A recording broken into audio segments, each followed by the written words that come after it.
തമിഴ്നാട് തിരുവാരൂർ ജില്ലയിലെ തിരുതുറൈപ്പൂണ്ടിക്ക് സമീപമുണ്ടായ വാഹനാപകടത്തിൽ 4 മലയാളികൾക്ക് ദാരുണാന്ത്യം. 3 പേർക്ക് സാരമായി പരിക്കേറ്റു. തിരുവനന്തപുരത്തു നിന്ന് വേളാങ്കണ്ണിയിലേക്ക് പോവുകയായിരുന്ന വാനും ബസ്സും കൂട്ടിയിടിച്ചാണ് അപകടമുണ്ടായത്. കേരളത്തിൽ നിന്നും തീർത്ഥാടനത്തിന്റെ ഭാഗമായി വേളാങ്കണ്ണിയിലേക്ക് പോവുകയായിരുന്ന സംഘമാണ് അപകടത്തിൽപ്പെട്ടത്.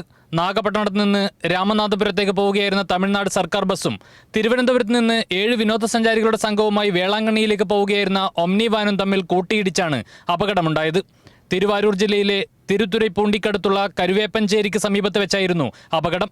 വാനിൽ യാത്ര ചെയ്തിരുന്ന തിരുവനന്തപുരം ബാലരാമപുരം നെല്ലിമൂട് സ്വദേശികളായ രജിനാഥ്, രാജേഷ്, സജിത്ത്, രാഹുൽ എന്നിവർ സംഭവ സ്ഥലത്ത് വെച്ച് തന്നെ മരിച്ചു. മറ്റ് 3 യാത്രക്കാരായ കാഞ്ചിറംകുളം സ്വദേശി റിജിനസ്, തിരുവനന്തപുരം നെല്ലിമേട് സ്വദേശികളായ സാബി, സുനിൽ എന്നിവരെ സാരമായ പരിക്കുകളോടെ തിരുത്തുറൈപ്പൂണ്ടി സർക്കാർ ആശുപത്രിയിൽ പ്രവേശിപ്പിച്ചു.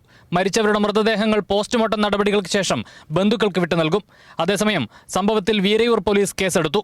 അപകട കാരണം സംബന്ധിച്ച് പോലീസ് അന്വേഷണം നടത്തി വരികയാണ്. കൈരളി ന്യൂസ്, തിരുവനന്തപുരം.